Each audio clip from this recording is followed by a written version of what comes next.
Hi YouTube, this is Joe Calton with Calton Cutlery. You can visit me on the web, caltoncutlery.com. Have I got something exciting for you guys today. So you guys know I'm a knife maker, right?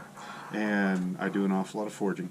But I've always forged in propane forges that I built. Metal tubes where there's an axle shaft or regular old pipe, and then line it with K-wool and then cover that with satinite. You build a propane burner. The ones I like are forced air, so you've got a hose bringing propane from a propane tank into a shut-off valve, and then it goes into a burner with an orifice, and then you got another fan that's pushing air down in there with a valve. Very controllable, very efficient setup for forging. But this is what we're going to talk about today. I got this just to cover, keep the rain out, and really the wind also. I mean, because the wind it just tears through here something fierce. So this here is a charcoal forge, or I guess you'd be able. It'd be cool if you could see it. This is a coal forge. I picked this up from a guy who was moving about 10 years ago, maybe 15. I don't know. I ended up picking up the forge and an anvil, about a 100-pound anvil, and some tongs and some hammers and everything else for like $100, if that tells you how long ago this was. And I've never used it up until about 2 weeks ago. Mostly because of folks kept telling me that coal was very noxious, and it was really nasty, and it was smoky, and up until about 5 years ago I lived in town and had neighbors real close, and I didn't want to be doing that sort of thing. So, and then the other reason was the bottom of this pot says clay before use, and I wasn't really gonna spend enough money to put an inch thick layer of satinite in the whole bottom of this thing for something that I really wasn't too sure I wanted to use in town. So the other day I got to looking at it and I thought, I ought to try the thing. And then I thought about some videos that I had with Taigu and Tim Lively with the Neo-Tribal Metalsmiths. And I got thinking about it, and I thought, well, heck, I'll just run the thing on charcoal. So first of all, let's take a look at it a little bit closer, and then I'll go ahead and light it, and then we'll talk while it's burning. So one thing I've still got to change up a little bit here. So this here is our air grate. I'll get a little bit of air. You can see the puff of air comes up, and this right here is just a removable grate. And that goes, down into the tweer pipe, and there's an ash dump on the bottom of it, which is one thing that I'd like to change. Hold on, let me get you set back up right, so that you can see everything here. And let's get it lit, and then that way we can kind of put a little bit of timer to see how long this thing takes to get up and running.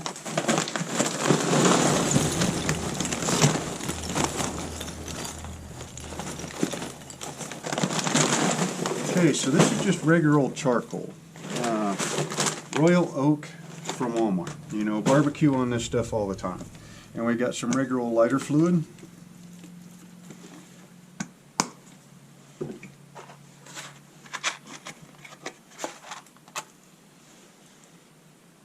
We're going to strike a match in there. We probably ought to move this off to the side a little bit.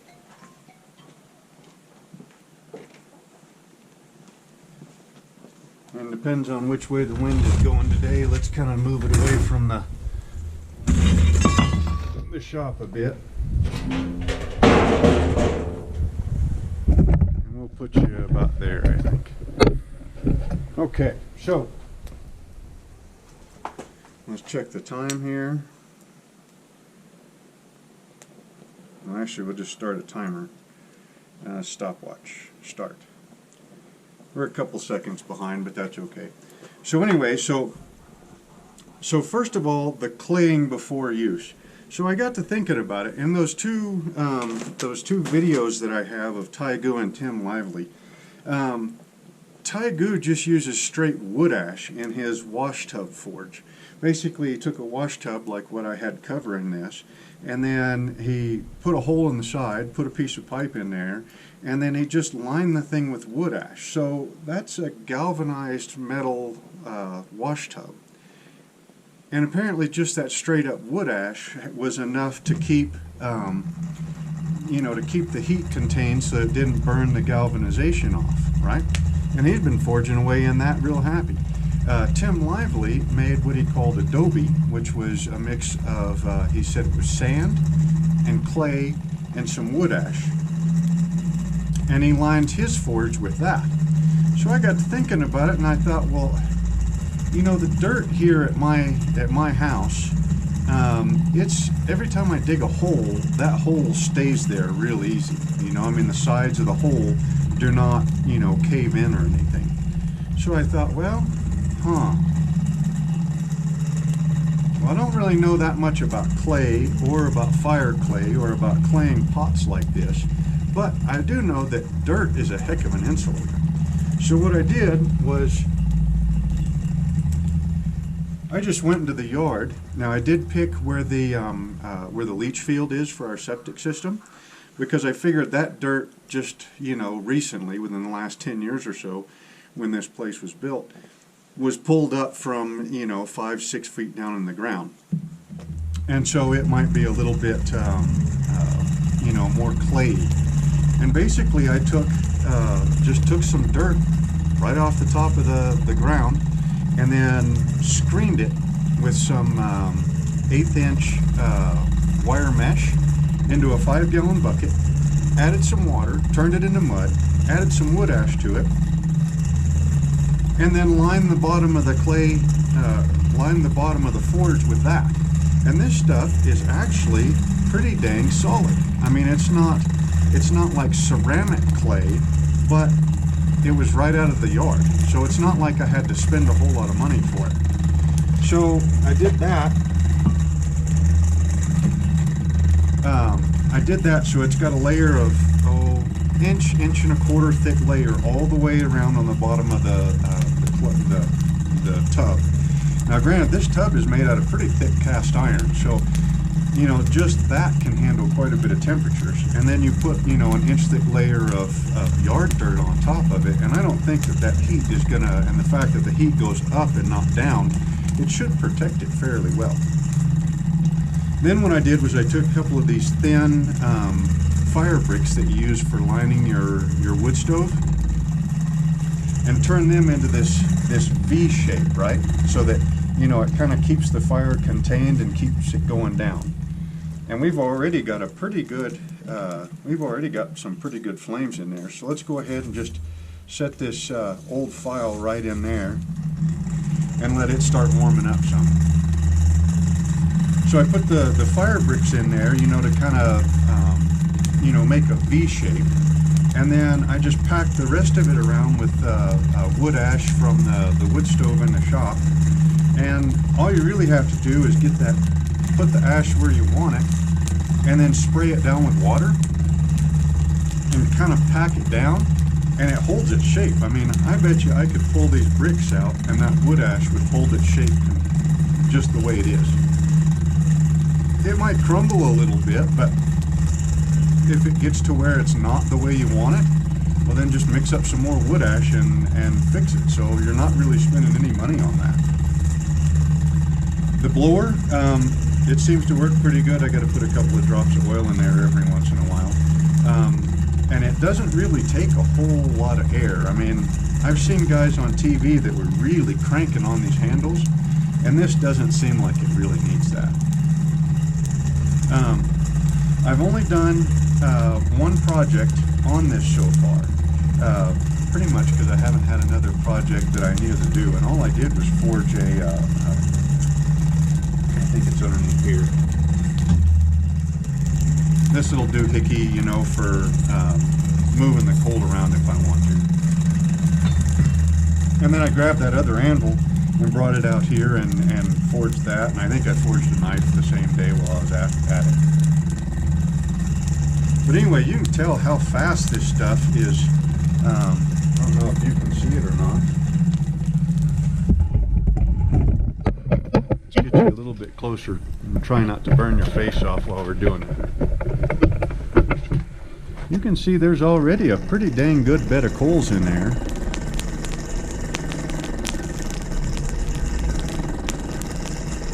And we're already starting to get a little bit of heat on that file. I bet you another couple of minutes and that file will be at forging temperature if we need it to be. And you can also tell there's not, I mean, this isn't nasty. I mean, it's not like there's smoke billowing all over the place. I mean, heck, I make more smoke than this when I cook inside the house sometimes, because I'm not such a good cook, you know.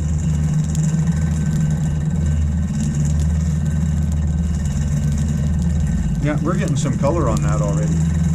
So, yeah, so this is not, it's not near what I thought it was going to be, and in a good way. You know, I thought this was going to be extremely nasty, extreme fire hazard, extreme, you know, smoke and, you know, just all kind of stuff, right? Man, I should have been doing this shit 15 years ago. Because, you know, even though I'm predominantly a knife maker, and so knives are typically made out of, you know, long, narrow pieces that fit inside a tube forge very well. You know, there's been times, plenty of times, that I would have loved to have had something like this, because now if you go, like, let's say you're making that in a propane forge, right? Well, to start with, when it's straight, it goes into the forge and it works really good. Well, then you get this thing flattened out and then you go to bend it. Well, when you pull it out and you bend it, now it won't fit in the forge no more. So if you don't have the angle quite right, now you got to grab an acetylene torch or something to be able to heat that up, to be able to move it back and forth if you want to do it hot. This right here, look at there, we're getting color on that thing already. Let's go a little bit longer.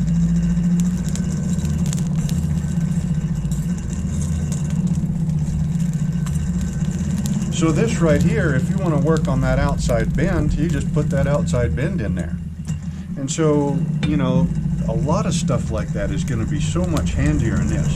You know, like straightening out coil springs off of cars and trucks, you know, to be able to forge them into, you know, knives or shop tools or whatever you want. Would be so much easier in this than it is in a tube forge, you know, burning on propane. I did buy some coal for this. It's called nut coal, and you get it from Tractor Supply. It was like, I don't know, 13, 14 bucks for a 50-pound sack of it. 50-pound sack. And from what I've read on the internet, that's not really the preferred type of coal to use in a, you know, a coal forge.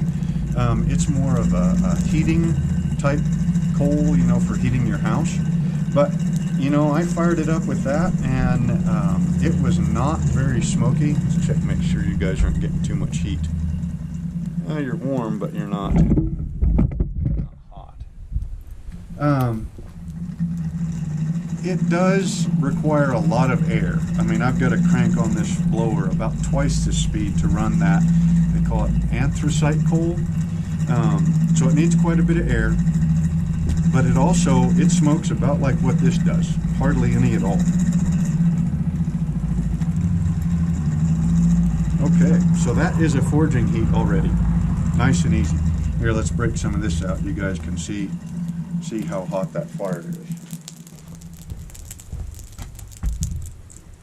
So that's already a forging heat on that, and we are looking at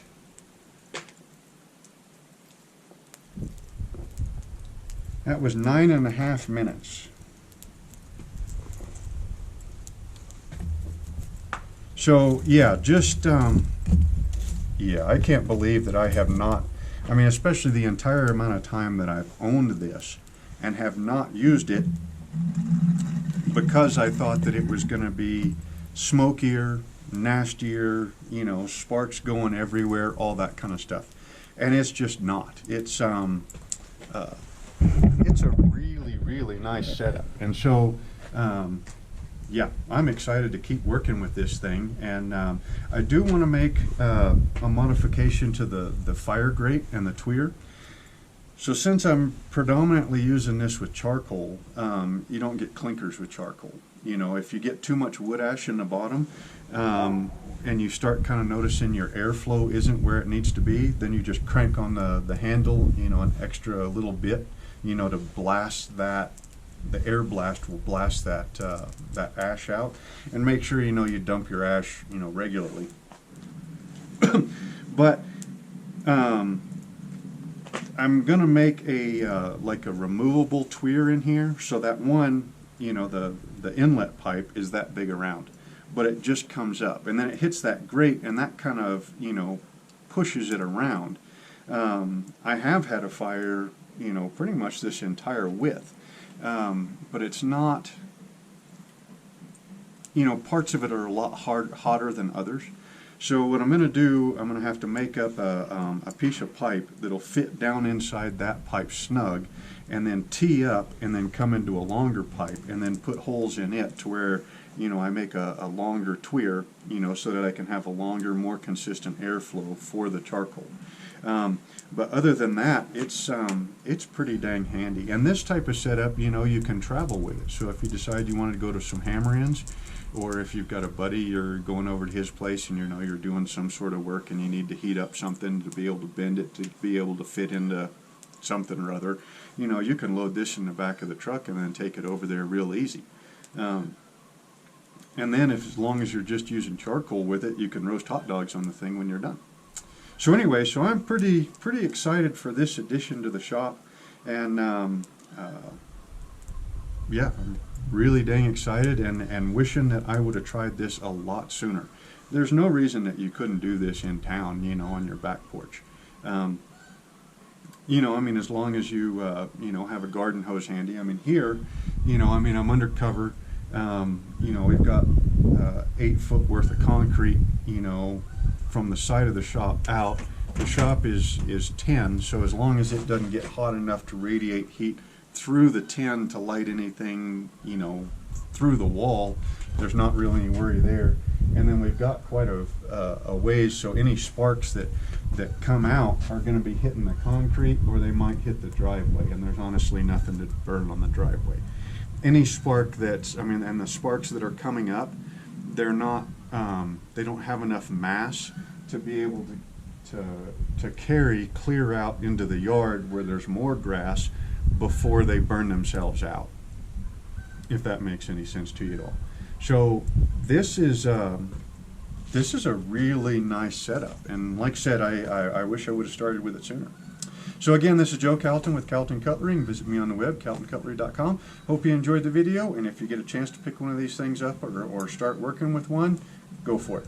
And yeah, hope you enjoyed the video, and we will see you next time.